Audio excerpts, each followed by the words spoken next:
Apple, 3 a.m. Desktop, please. Good evening. I have pictures from the trip, from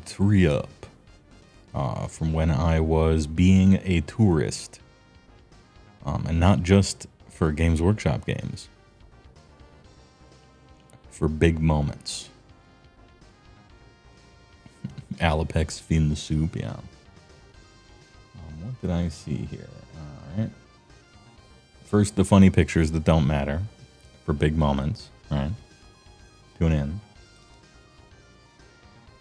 Elephants. Big bodies, big impacts. I forwarded this picture to Games Workshop. Put this on Matt Rose's desk. 6 o'clock. Slide it across. Just to let you know. Big bodies should have big impacts, am I right? I actually walked into this museum and then immediately left because it was like for kids and stuff. And I was on a time crunch. The Smithsonian Natural History Museum. Good job, King. Very much like a kid field trip kind of museum, so I kind of like turned to 360 and moonwalked out. But I got to take a funny picture in the atrium here. Vacation trip slideshow. Unky Heywoah goes outside. Hungry Panda, I think it's tier 1. Big bodies, big impacts, big subs. Anyway, make Beast Claw great again. Sometimes bigger is better. How does big evolve? Just food for thought. Let's just think about it. You know, how does big evolve exactly? Oh yeah, this was at the Italian place. They had they did up the whole place with October gear. And they actually had a puppet from Gremlins 2. So I'm like, hell yeah. Well, RLM. Oh, big. Materials think it's 200 bits. Wait a minute. Oh, failed to call it, but good try. Good shot. We're looking at a game called Last Argument of Kings. Yeah, I've heard of it. Making you wish AOS had elephants. Well, we have Thunder Tusks. It's just they suck and no one have played them for the last 7 years. But I'm feeling good about the Battle Tome. I won't say why, because there's no reason. It came to me in a dream. Yeah, we got the Waldo up there.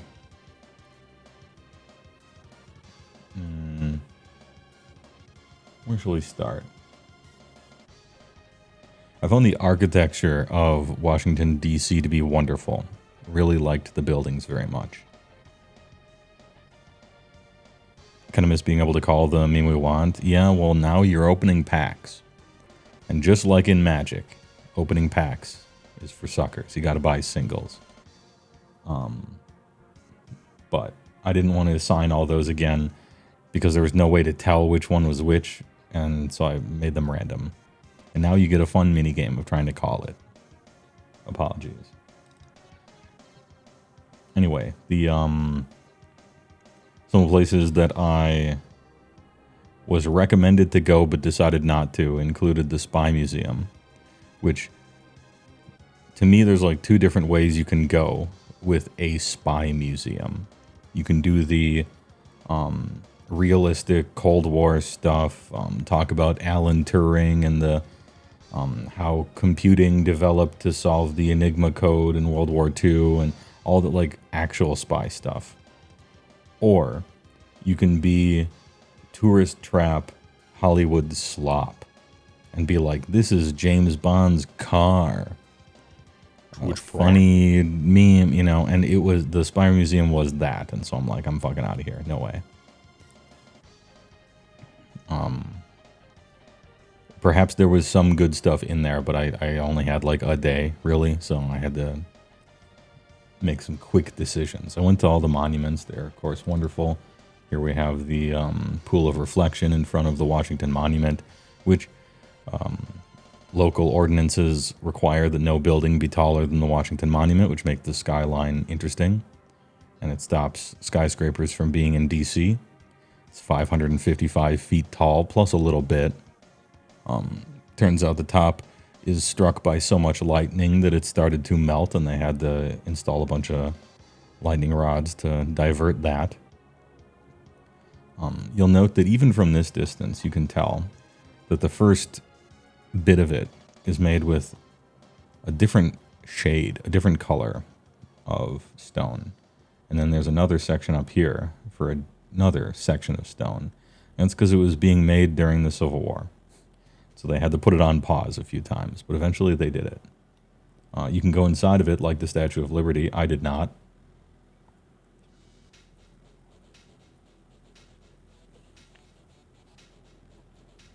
Ahem. And they have the whole place set up in a pleasing way where when you leave most of the monuments in the mall, you will find them all facing the Washington, typically, like the Lincoln and the Jefferson and so on and so forth. Beta Games thinks the big prime, 13 months. Ooh, a baker's year. Yeah, the wizard returns. I'm showing vacation photos to chat. And it just occurred to me that maybe no one cares, but went to the Lincoln Memorial. It was wonderful. Really liked it very much.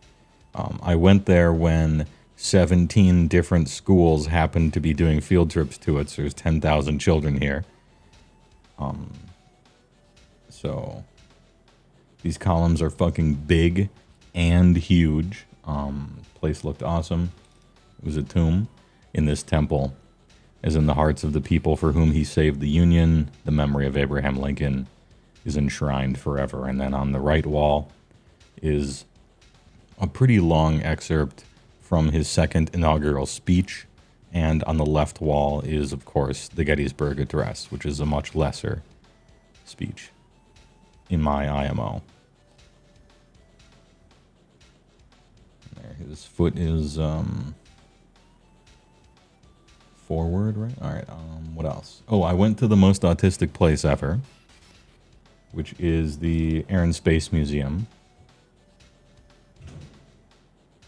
which was like, it's near the Dulles Airport. Dulles, not sure. It's a massive hangar featuring a million airplanes, and you got a space section over here with the last space shuttle Discovery there. Big old spy plane. A little bit of copyright infringement. I don't know if they got the copyright for that, but also I don't know if they were issued a complaint over it or not.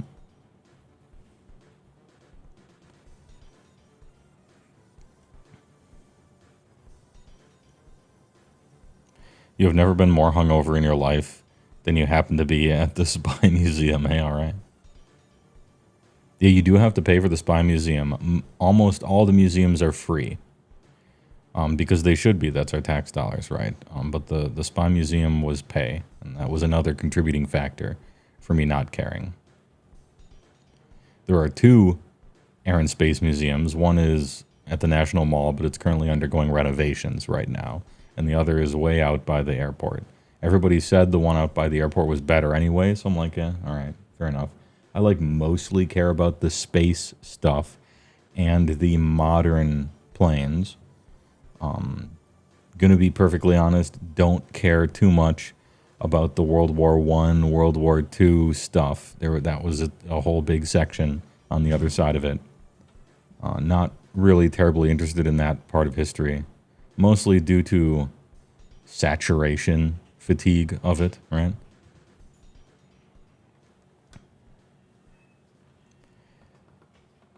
Yeah, the Spy Museum is not Smithsonian, that is true. So no federal funds. The EOD community has fringed all over Felix for decades now. Yeah, Enola Gay, all that stuff, which they had there. Little riffs note, this plaque was one of the two documents that I drew inspiration from when writing the plaque for the space shuttle, or sorry, the satellite that crashed in my Rifts game. It was a mixture of this one and the call to Congress about, I want to say Star Wars program or something like that. So I kind of merged both of them. There's an identical plaque here on the actual moon. Here men from the planet Earth first set foot upon the moon, July 1969 AD. Nice. We came in peace for all mankind. Of course, Neil Armstrong, Mark Collins, Edwin Aldrin, and Richard M. Nixon. Only president's name, I believe, that is in space is Nixon. He was our nation's first autistic president. Although I think that's under dispute, whether he was the first or not. Did a lot of great things. Did some bad things. Every president. Well, Heywoah is a boomer. He's not that flavor of boomer. Which flavor of boomer? Are you referring? Oh, I took a picture of this. Honeywell. It's the bees. It's the space bees. A group of students in 1984 wondered how being in zero gravity and in space would affect bees. And so they're like, let's put some bees in space and just see what they do. Hell yeah. I don't know the results of this experiment, but I approve. Good work. Let's just put some bees in space. What happens then? Let's just do it. Literally 1984. World War I and II. Oh yeah, I am indeed boomer coded, but I'm not that type of boomer coded.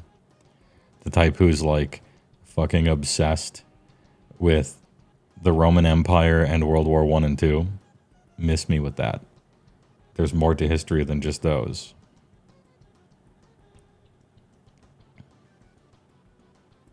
What monument or DC architecture best resembled the new Stormcast faction terrain piece? Good question, because there is some Art Deco in there, Soothsayer. There isn't too much, right? But especially the stuff that got put up in the late 50s and 60s, which is, I guess, kind of appropriate. Not under Hoover, that's for sure. That was the brutal architecture of poured cement. But yeah, there was a little bit of Art Deco here and there, but not a terrifically large amount.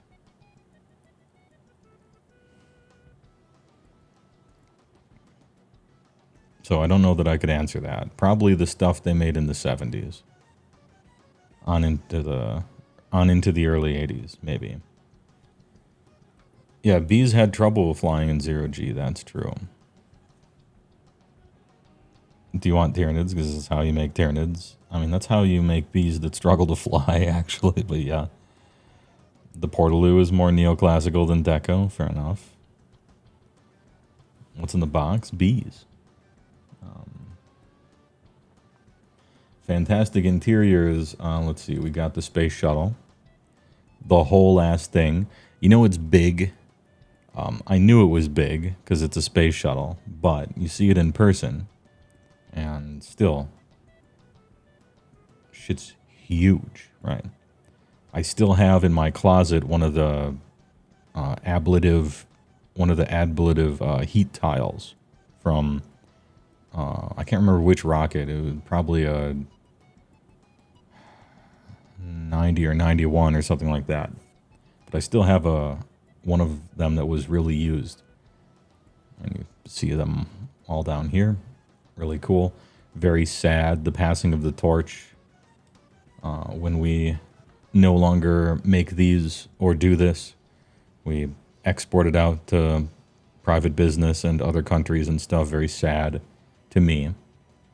Now, it is kind of it's kind of what you're supposed to do, right? Government is supposed to step in with their infinite money and resources and perform the R&D that no company could ever hope to do and still be profitable.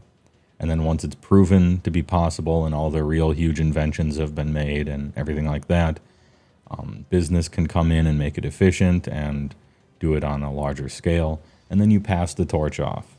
I felt we passed the torch off a little early. And I'm sad that there won't be any more space shuttles. But yeah, one awesome design. Pre-World War II, boomer coded was Civil War. After World War II, that became boomer coded, and we're moving. Yeah, we just move it forward as all things, right? As time march on.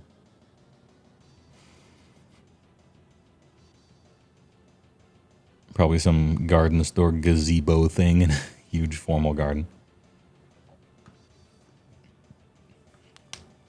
Wade moths and flies born in zero G instantly adapted and just launch themselves from place to place without beating their wings. If that's true, that's very cool, but also kind of understandable.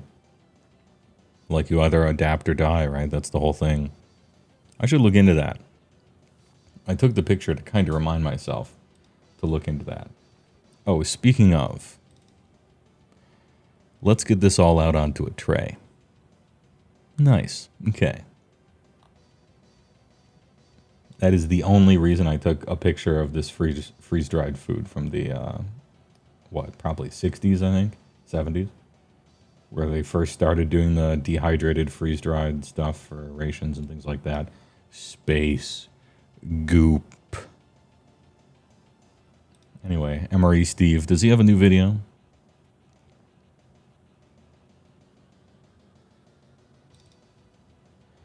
The interior of the art museum. Another like fantastic interior. Holy, these columns. Look at the people. Absolutely massive. Huge. I approved of how mighty and gigantic everything was, architecture-wise. Really very impressed by it. Did they have an inanimate carbon rod on display? No. Maybe at Arlington. Passable impression of the Pantheon Dome in Rome. A lot of inspiration taken from that, obviously, right? You remember buying dehydrated ice cream sandwiches from the Fry's Electronics in Houston? Yeah, dude. I remember Fry's Electronics, in Arizona. I don't know if they're still around or if they've been CompUSA'd or Blockbuster'd, but yeah, big box store. They're not, Sag. That's too bad. Went to see the Constitution, had to do it, even though it's faded as fuck and you can hardly see it. Well, the Constitution's actually pretty decent. It's the Declaration where everything is simply too faded really to see because they put it under improper lighting. You really can't see any signatures on it anymore. You can vaguely see the ghost of John Hancock right in the middle, but that's about it. Still, I had to see them in person. I had to stand next to them. I had to take a picture that wouldn't turn out and didn't turn out. But cool room. And, good work. The weight of history and all that. Went to normal art museum. So we got to see Renoirs and Monets and just everybody. Good stuff. Read their little plaques.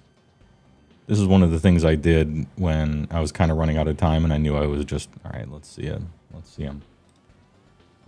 Took a detour for the Dutch Golden Age because it happens to be a particular favorite of mine. But still got Impressionism, which I also like. Rotunda in the U.S. Capitol. I didn't go to the Capitol building. I had a ticket. I was signed up to see Congress live. You can go into the either Senate or House, and you can watch them in session. But they took a recess to try to blackball Biden for doing something, or maybe it was a normal recess or whatever. So those plans got canceled.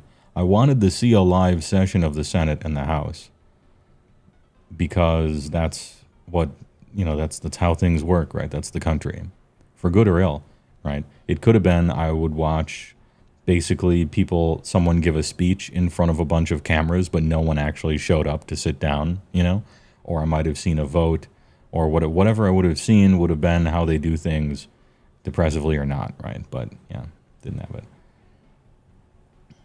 And I also didn't see the White House either because I don't care. The White House trip would have been like get a lift to the White House and take one picture outside of it and leave. Nah, I didn't have a tour of the White House either. I would have liked to have a tour of it, but it was too much of a process to sign up for, and I didn't know which day I would be free. Before I forget, Heywoah, a game with similar vibe to Road Warden with lots of text is Darova. I will look into it, because I'm planning on reviving the weekend streams of blankies and hot chockies and just reading bedtime stories and playing waifu games, or good, well-written games like Road Warden, so I'll look into that one. There was another one that I almost did. It was like a Brazilian kind of slice of life school one with kind of neat pixel art to it, sci-fi undertones, but the more I read about it, the less I cared. Although it has overwhelmingly positive stuff. Yeah, cozy season. It's becoming winter after all. Representative got back to you? Yeah. Both the representative and the Senate both got back to me. Hand of Dude is pretty cozy. I tried it out a little bit. It's looking to be a very, very shallow game whose humor runs out of steam as a concept very quickly. And if it isn't replaced by an actually good game, it would become tiresome and easy to drop. But I don't know that. I'm catching whiffs of it in the first, like, whatever, half an hour of it I played. So that one's still on the maybe pile, but I got it for like $2, so whatever. Drove his pixel art gothic, sort of a Slavic thing going on. I'm in. I already like it. White House is fine. You've been in 3 of the rooms, but yeah, you don't know if you can get in till like 3 weeks beforehand. Did you go to Arlington and see the changing of the guard and the Tomb of the Unknown Soldier? No, I didn't. Arlington was a little too out of the way. I think it's very endearing, and the closest I get to religious. I think it's so respectful to have done something like that, and to this day maintain it. I don't know that I need to see it, but I really appreciate it.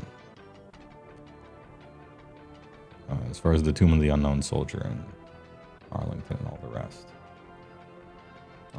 Outside the Jefferson here. Interior, man standing, absolutely standing on land. His quotes were all very good. Very forward-looking for this very intelligent, important, hypocritical man. Humongously flawed, of course, as all were. But anyway, good monument. I'm a sucker for monuments with some thought put into them. I went to the, my favorite museum that I went to was probably the Portrait Gallery, which sounds like it might not be cool, but it actually was because of all the plaques. And it wasn't just presidential portraits, it was all sorts of stuff, and they had little plaques, and you could kind of walk through, and if you walked from one end of the whole museum to the other, you would be given in little several paragraph sections next to pictures, virtually a speed run of all of American history. One microcosm at a time, I guess. I really liked the Portrait Gallery. And I looked across the room. I didn't know,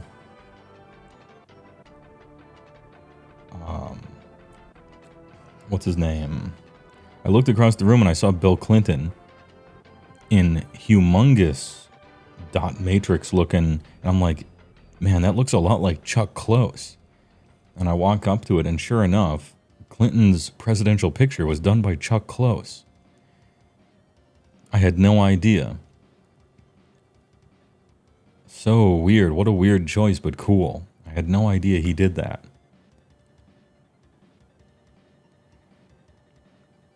And Nixon's was, oh man, I'm gonna forget his name too. Yeah, I am gonna forget his name. Shit, I'll get back to it when I remember. The choice of artist was sometimes very surprising. Obama's supremely ugly portrait was there, of course. personal opinion. Truman's was, or not Truman's, why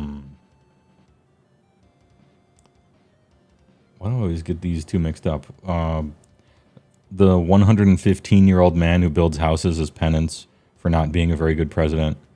The peanut farmer, why can't I ever think of his name? Everybody wear sweaters, please, and then he got blasted.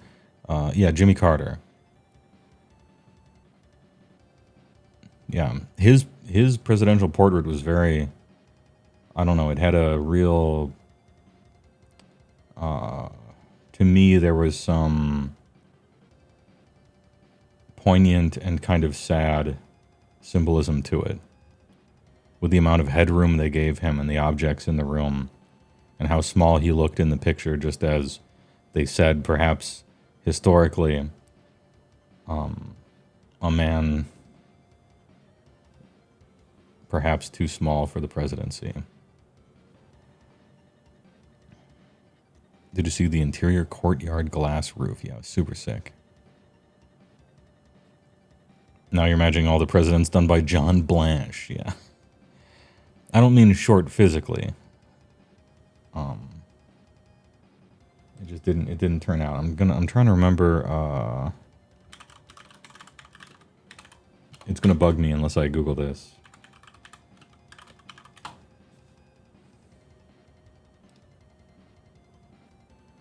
Because the name escapes me, but he's like, yeah, Norman Rockwell. Norman Rockwell did Richard Nixon's portrait. And it blew my mind. I'm like, really? Okay. Damn. All right. Very surprising. Not as surprising as Chuck Close doing Clinton, but, you know, pretty much. So anyway, that was very fascinating. The other really cool artistic thing was there were a few presidents who didn't quite necessarily have an official presidential portrait, and they had to pull stuff from a planned other thing. But the one man who did not have a presidential portrait drawn by an artist was Trump. Under artist, they wrote inkjet printer, because he just printed out a poster of a photograph of himself. And that was his portrait in the official gallery. That was his official portrait, was just a printout of a photo taken of him. And under artist, it says inkjet printer. Awesome. It was perfect. Hey, sometimes artists, you know, they still got it, even if they're a machine. Ever go to the Philadelphia Art Museum? Pretty amazing works there. I've been to Philadelphia, but I haven't been to the art museum, sadly. AI is taking over, I guess. Yeah, I thought it was perfect, right? And of course, you know, you had all the famous Washington one with the unfinished, and the one of his wife, and yeah, all the rest. Really cool place. I would recommend the Portrait Gallery or museum if you're the kind of person who is super boring and wants to read little very interestingly written from a, not really prose, but like a perspective. The voice that they use to write about these historical events are very neutral, but also matter of fact and a little detached, but they don't shy away from reality. And I found it so refreshing to read from a place of very slightly judgmental, but not in a really annoying way, you know, when talking about history. So anyway, if you like to read for 3 hours, Portrait Gallery for sure. He was pretty mid, yeah. You know, we don't get overly political here, but Trump being the only president without an artist to paint him says it all. Well, he didn't want one, I don't think. Now I'm inventing this. I don't actually know if there was supposed to be one and they declined or what, but yeah, I don't know the story behind it. the story behind it probably writes itself in your head, right? Yeah, you know, who cares? Just print one out, you know. I got hotels to demand people stay at for government trips so I can get paid for being the president, you know. We could get into politics later, I suppose, if you want. I did just go to D.C. The presidential election is coming up, and every 4 years I do a political quiz and talk about it for my least viewed or cared about video ever, right? Yeah, it's a Trump move. Trump is a very narrative president in the same way that, like, you could imagine George Bush is the most Shakespearean president, right? And I mean W, not Herbert Walker. You can assign these, like, cinematic qualities to certain presidents. And Trump certainly has one. Washington, D.C. Twitch Prime. Clawlord 13 takes a big prime, 2 months. Politics. You just want to cook, grill, yes, yes. All right, well, if we're talking politics, I'm an opponent of rat speak, but cooking and grilling is okay with me so we can reach across the aisle. Good work. When you're in Philly, they recreated the exterior of government buildings in Mexico to duplicate public works art murals from 30s and 50s. Yeah, Chicano stuff. I'm well aware of it. It's a very different sort of artwork to see, but very worth it, yeah. Not even all of it was super political, even. Which is the tamest. Not even all of it was super political. Whatever. You get what I mean. And what else do we have here? Oh, yeah. But the winner of the award for probably the most ostentatious interior of any building in the United States that I am aware of goes to the Library of Congress.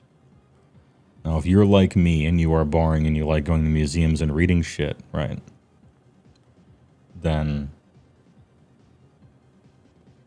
you would be no surprise, I guess, that I went to the Library of Congress. Even though there isn't really too much to do there, what you do when you go to the Library of Congress is you look outside and marvel at the architecture, and then you go inside and see the most ridiculous-looking inside of a building in America, and then you get a Library of Congress library card for keeping, and then you basically leave. There isn't too much else to do, but that's worth it. This is the interior. This is what you walk into when you go to the Library of Congress. Every single square millimeter of ceilings and walls are covered in murals and quotes and deities, new and old, of knowledge and books and remembering and intellect and all the rest. And super tall pixies holding globes of light and relief sculptures everywhere.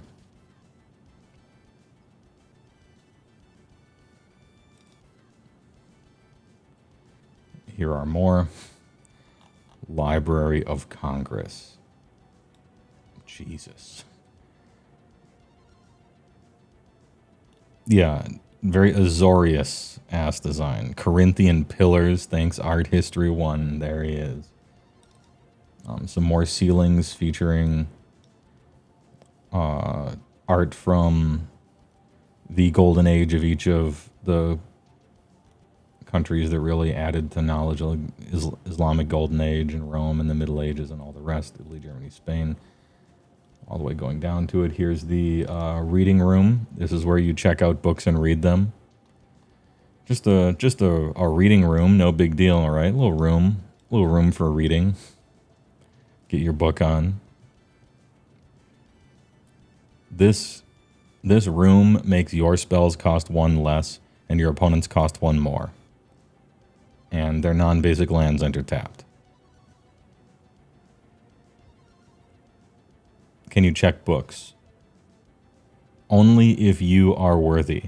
As in, you can go there to check out things for scientific research purposes, historical research purposes. You got to be like a professional that really needs that. Otherwise, you can simply find stuff online, right? You get a library card from them. It lets you draw a card after scrying one. Some other views of it, where the light changed a little bit.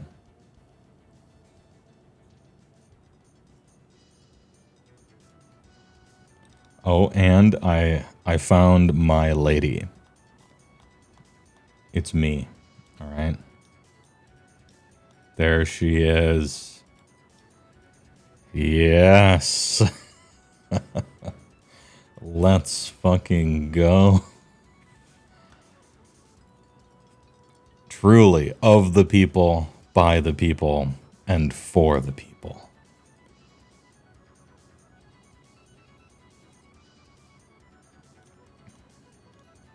Never have I felt more represented. My country 'tis of thee. Anyway, so I had to get that picture for sure. Oh, big. There's the bits with tears. Oh, big. Where's the wizard section? Basically, the whole place is a wizard section. Yeah, the building is so decorative. Feels almost criminal having a name as boring as Library of Congress. That's why it was so surprising to me. I didn't know any of this stuff.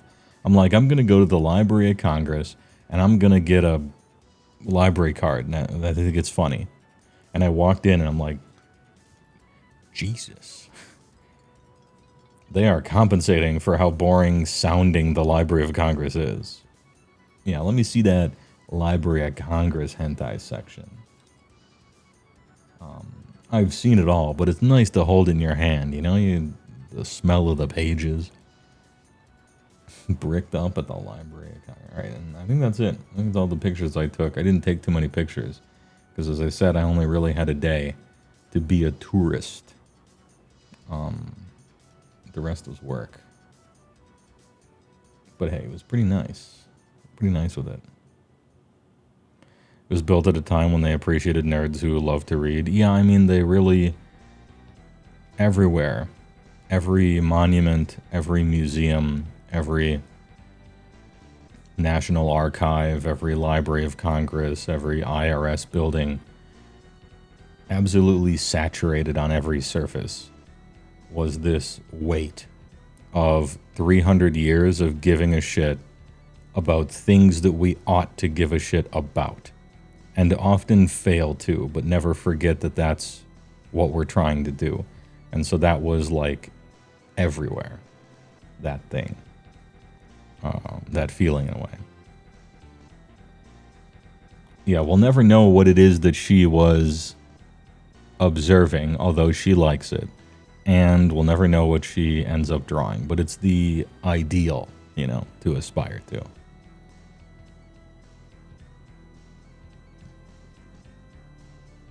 Really putting the F in Gienta, right? Oh, and of course there was all the fun stuff, right? Like V's instead of U's. All the documents had that early printing press, lowercase f's instead of s's, right? All over the place, even in the Declaration of Independence and the Bill of Rights and all the rest. You love to see little fun details like that. So many lowercase f's instead of s's, and old stuff, old ways of doing things. Really cool for a hermit wizard, boomer ass guy like me. Is it admirable that the place of knowledge is the most opulent? It sort of feels like the attention is going to the right places, type of detail. I think it's a little compensating and maybe a little, we should care this much about it, so by gum, we're going to do it, you know? Remember that you stand on the shoulders of giants, that whole thing. Anyway, I appreciate it. What if the dress code was that you needed a powdered wig to sit there and read? I would vote for that, yeah. I agree. You should. You should. Powdered wig and a robe. Anything else you want to do is up to you, but you should have a wizard robe and a powdered hat, wig.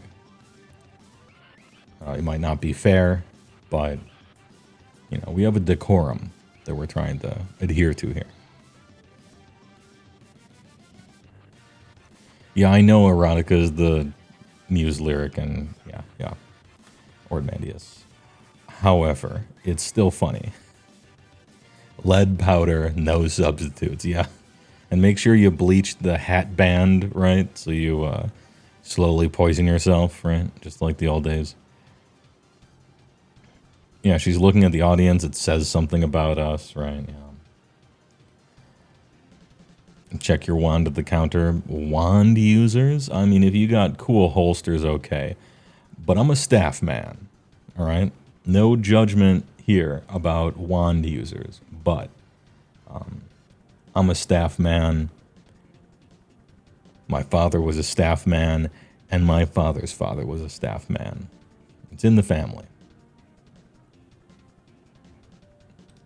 Wands these days just shooting spells out with the, I don't know. You know, they're good, they're fine. But wands are the TikTok of staves. There, I said it. Good job, King. Whiskey Lima thinks in tier 1. 43 months. Spooktober, yeah, big.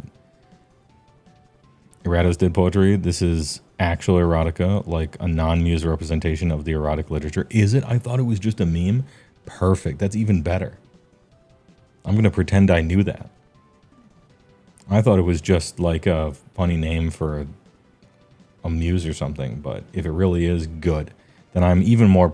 Never have I been more proud to be an American than the realization that this really is about erotica. Let's fucking go. You got my vote. More of an orb wizard. Orb wizards are based. Divination is powerful. Underrated for sure. Woodward. Good work. Orb wizards are fine in this house. Absolutely based. And they get initiative bonuses depending on what edition you're from. Shit's cash. Macho Man Wizard's wand is a Slim Jim. You're welcome to the medieval fantasy Macho Man Halloween costume idea.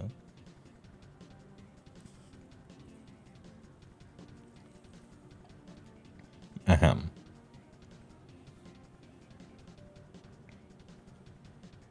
Oh, one hand has the spell book, the other is casting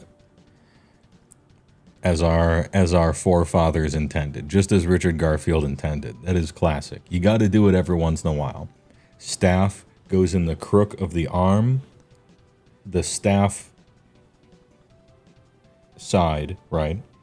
The hand that holds the wizard book must be the arm that has the staff in the crook.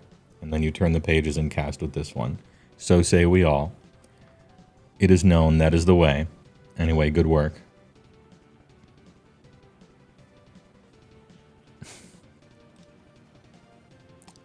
Let's see. What are some funny stories of me being a complete weirdo hermit who interacted with humans during the trip that didn't involve work? Oh, I was accosted. Well, not really accosted. I was stopped by people on a corner trying to drum up donations to Médecins Sans Frontières. What do they call it in English? Doctors Without Borders. And they're like, hey, have you heard of Doctors Without Borders? And I'm like, yeah, I used to work for them for like 5 years. And they're like, oh, hell yeah, brother. But everyone kind of says that. And I'm like, no, really. And then we talked about it. And for whatever reason, the dude just kept like talking, right? And I already donate yearly to that. And it was a man and a woman, and they were both clearly like getting commissions or something. Like they really needed to make sales and stuff, and so they were talking. And he's like, we have a disagreement between the two of us. Are you a Marvel guy or are you a DC guy? Because the conversation went long and eventually kind of serpentined its way into non-Doctors Without Borders topics. And I hadn't ever been posed that question before, but it felt like the nerd equivalent of like, who's your favorite sports team or something like that, right? And I didn't know how to answer that question because I'm like, well, I never thought about it before. I don't really have a horse in that race. I almost couldn't tell you who's Marvel and who's DC beyond the real obvious ones, right? Like, Batman is DC and Superman is Marvel, maybe? Maybe Superman isn't Marvel. I don't know. Spider-Man's Marvel, right? I don't know. I never paid attention to which company was which, as you can tell. He's like, so are you a Marvel guy or a DC guy? And I'm like, I'm not really I don't know. No one's ever asked me that before, and I don't know how to, I'm not sure. I don't really pay attention. And he's like, well, who's your favorite superhero? And I thought about it for a long time, noticeably. And I'm like, I don't think I have a favorite superhero. I was thinking about giving him a meme answer, like Spider Jerusalem or something. Like just some absolute meme answer. But I didn't. I'm just like, yeah, I don't have a favorite superhero. And so this nerd is asking me nerd questions, but I'm maybe too snobby of a nerd, or maybe even deeper of a nerd than that. I'm like, I'm a much less popular nerd than you are. I don't even have an answer to this.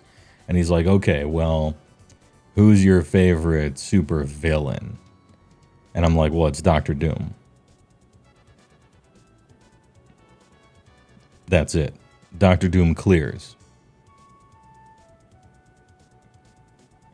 And he's like, oh, let's go. And I actually can't remember who that belongs to. And I won.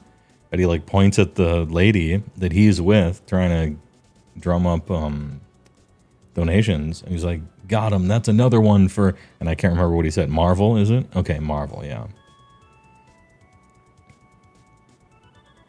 And so there you have it. I guess technically Marvel. Because it was, are you a Marvel or DC? And I'm like, not really. And he's like, who's your favorite superhero? Probably none. Maybe Spider Jerusalem, I guess. But probably none. He's like, okay, what about villain? Doom. All right, that's it. Mark one down for Marvel. All right, eat shit, Susan. I won. Absolute Moonman, thanks for $10 on YouTube. Appreciate it a lot. I'm going to click heart and like before I read your comments. So don't have typed anything weird. But thanks for the $10. If you were asked to pick between DC and Marvel as a casual piece of conversation, you would immediately take that person's lunch money for being a nerd. And then give that to some guy on YouTube. Hey, I appreciate the $10. Yeah, I was asked a question that I consider to be pop nerd, I guess, in this day and age. It's like a pop nerd question, I guess. Post-2000s movies, Marvel. 80s and 90s graphic novels, DC. Superhero design, Marvel. Golden era comics, DC. Okay, that's how you feel. Who's your favorite Primarch? Probably Lionel Johnson, because he looks the coolest with his new model. But I don't really have any other reason besides that. That's the level of shallowness that I look upon Primarchs. So whatever one has the coolest model today. And so it's going to be probably him. Spider Jerusalem is a great answer. Yeah, I didn't say it because it would... I thought at the time that it would sound like I was trying to one-up him in the amount of obtuse nerdism, you know? Like, oh, you probably haven't heard of it. The Hunter S. Thompson character from one of Moore's, like, least popular works. Anyway, whatever. With the funny glasses. Hey, well, you're thinking of getting into AOS Skaven. Would it be... it would be your first Warhammer army. Any tips? You chose probably a pretty good army. I don't mean good, powerful. I mean, like... a good choice for doing almost whatever it is that you're trying to do out of the hobby. A bunch of really good painting opportunities, a bunch of really good converting opportunities. Their rules are fun, and the book is filled with a few different lists that you can make. It isn't like Solved where you have to play this or you suck, right? There's my one piece of advice would be one of the main bedrock foundational reasons that Skaven is like kind of good as an army is because clan rats are great. Learn to love them. Play with those clan rats. They put them in there for a reason. They're really useful, the damn things. Doesn't mean spam them, just, they are very well represented in Skaven, and they're pretty good. Most of your big, awesome-looking centerpieces are either kind of bad or way overpriced, but that kind of thing will change over time. I wouldn't worry about it too much.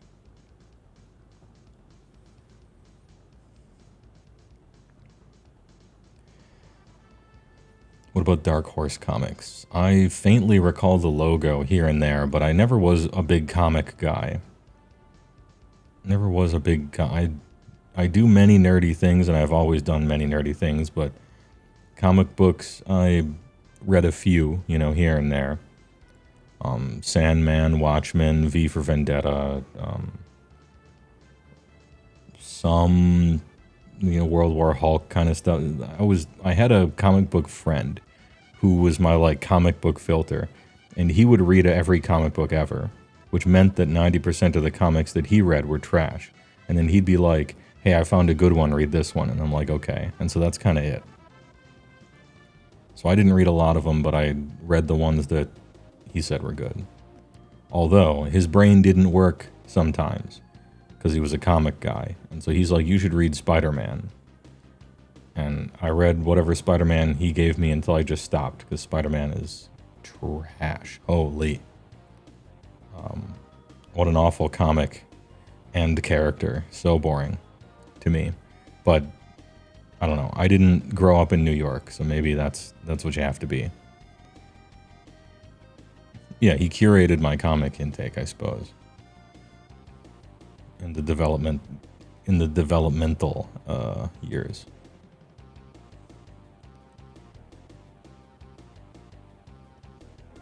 Who's your favorite big guy? Oh, probably for you. Should have hit him back with favorite VTuber. This was like in high school or something, so those things weren't really around. G-Welding's $5 on YouTube. Appreciate it. If you had to choose, you would be a DC guy. But your actual favorite graphic novels are the Dark Horse, Hellboy, and BPRD series and their spin-offs. Oh, Hellboy was nice. Yeah, I liked Hellboy. Art style was really cool. The art was very good. Had the right kind of humor and amount, I thought, as well.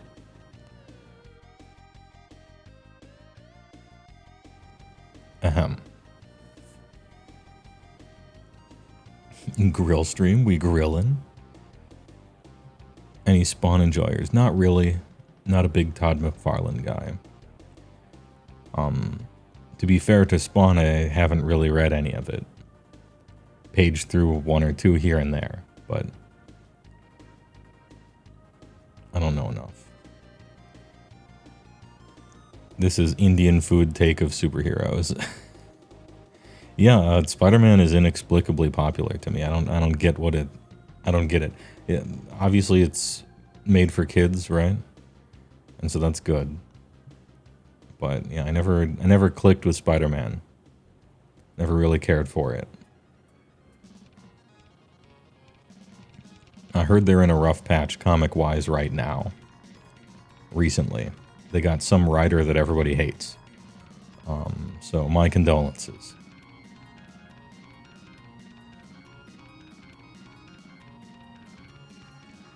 You really want to read the new Space Ghost and Transformers comics. The Transformers one has great writing. 80s art style and the violence of the Michael Bay movies. Okay. Spider-Man is the realistic of the classic style heroes. Pro worries about rent and laundry. Yeah. Yeah, alright. Amazing. That's what I want my superheroes. No, I'm being unfair to it. It's just that I'm not really into Spider-Man. I don't like actively dislike it or anything like that. I'm kind of playing it up, right? The last comic you bought was called Liquid Kill, and you liked the style of the lady on the cover. Let me translate that sentence. I bought a comic with a hot lady on the cover because of that. Was it a good one, though? If it was a good one, then the marketing did its job, right? Bit tangential to the current topic. It's a stream. We're meandering. It's fine. Still haven't read it. Good meme. Recently got some Lizard Boys. Usually focus on Rule of Cool and play with that. Are there any units in the roster you think you should include regardless of what I think of how it looks? Damn, I don't know much about how Seraphon plays now. It plays very differently in 4th than it has over the years historically. I think Seraphon is one of the more honest meat and potatoes Warhammer armies out there, which is a 180-degree spin from historically how Seraphon is. Usually Seraphon, as an army, is the on some bullshit type of army, where the things they're doing, they're just doing a bunch of bullshit. Like, I'm breaking this rule, I'm breaking that rule, my hero phase takes forever, everything does weird stuff. Your rules are overpowered, but your war scrolls are bad. And that was the balancing factor for them. I use air quotes, I guess, for that. But, yeah, historically, Seraphon have weak war scrolls propped up by bullshit, super strong rules. But now I think they've reined them in, and in 4th, they're like one of the honest armies. Which is weird to say, I guess. I can only give you that surface level thing, I'm not sure. I don't know if people take Croak or not. I don't think they do. As with everything this edition, I'm sure the cavalry is something they use, because cavalry is really good this edition. But I don't know enough about the army to give you really advice. 100% Slann no matter what list. Okay. One person in chat just said you play a Slann no matter what. And to me, that's believable. So there you go. There's the one thing.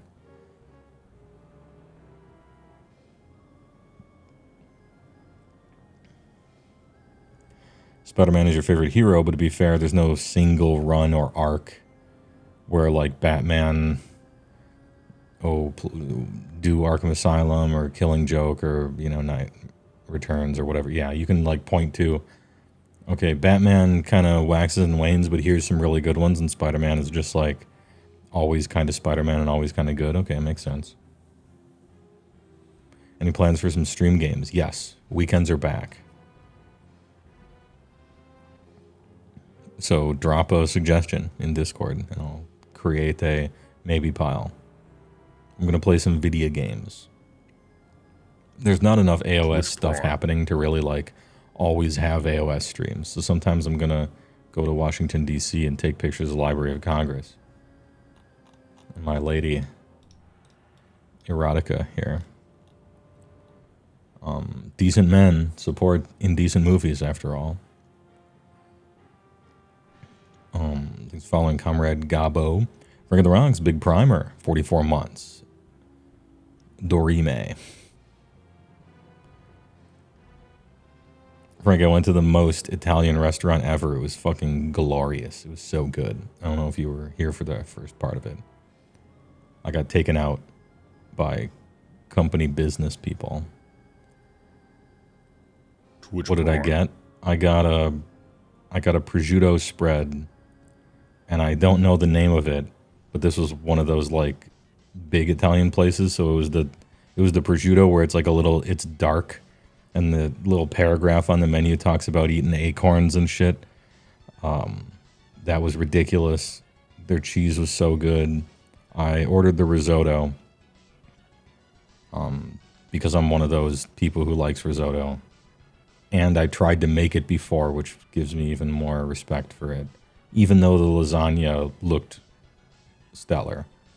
But I ended up getting the risotto because, according to the pictures, because of course there were pictures on the wall of every famous person / president who ever ate there with a big signature and a, I love the linguine written on it, decorating their walls across the whole place. And the risotto was the favorite dish of Bill Clinton and Ronald Reagan. So I'm like, all right, fuck it. Risotto, reach across the aisle with a fork. It was delicious. And dessert was some cannoli that was good enough for them to charge $25 for it. I'm like, all right. It was. I fucking love cannolis. Hammerman 40K thinks big prime, 25 months. Forgot you had this. Thanks for the con. Hey, I appreciate it. Thanks for liking my stuff. 25 all capitals. It's a place where presidents eat. I don't know. Look, if I'm ordering on the company card, that company card is getting stuffed more than that cannoli was.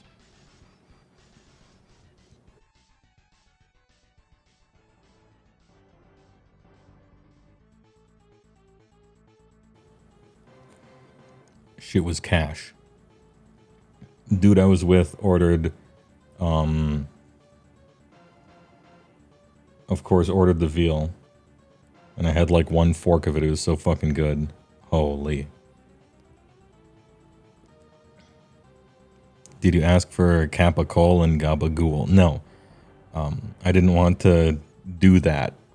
I didn't want to be the white guy trying to say the word Gabagool to a very serious big waiter. They were very nice. Ronald Reagan as cannoli. Yeah. The cream rises to the top. It was so fucking good. Gabagool is how people from New Jersey say capicolo. They say gravy instead of sauce, too. Okay. See, this is why I abstained from even trying, I don't know the ancient rivalries. And I don't know if Washington, D.C. Italians, I don't know how they feel about New Jersey Italians nor New York Italians. I don't know how the lines have been drawn. So, I'm not trying to get involved in that. I'm just trying to have a really delicious meal with ludicrous proportions. A lot of some exec takes you out to eat, you think of the stereotypical expensive restaurant, the expensive ass restaurant, right? Where you're like, oh, the chef's tasting menu, and they're like, okay, $275 per person, right? The stereotypical thing is you get this plate that looks like, it looks like Art Nouveau, and it's got like a quarter-sized single circle of something, and then like one pea, and then a schmear, right? And the portions are just like minute. Not this fucking place. This place was too Italian for that. The portions were ridiculous.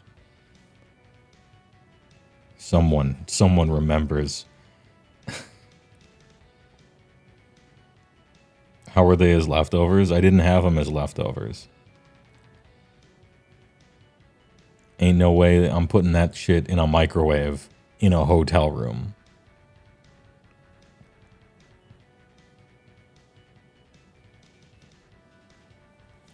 I gave that dish impact hits. Anyway, I'm going to cut to commercial real quick. And then I have content, but not really. It's just like chat about it content, if that's cool. However nice this image is. Oh yeah, and this was at the Italian place. They had decorated for Halloween. And so we have Gremlins from the movie Gremlins. I think Gremlins 2, this is like the bad guy in it. Anyway, cutting the commercial. BRB.